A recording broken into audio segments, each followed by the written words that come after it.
senin sevgin.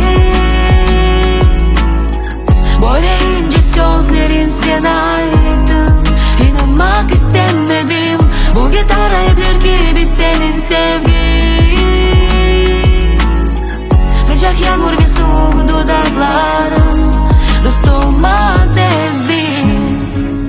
Aklıma daha kıynasın, ben uzun seni çıkarmadım. Gece bu tatlı yoklasın, beni sen hiç tapmadın.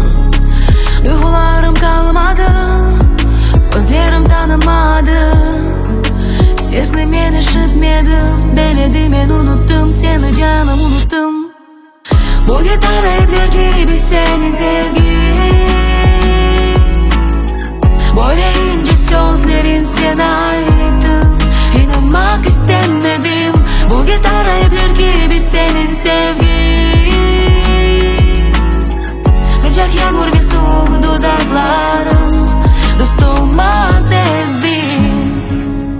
Senin dudakların sağınmağa öğretti. Endi bizim demeyi sözler benim kalmadı. Duygularım kalmadı, gözlerim tanımadı. Sesini ben işitmedim, belediğim ben unuttum. Seni canım unuttum. Seni unutup ben olmadım.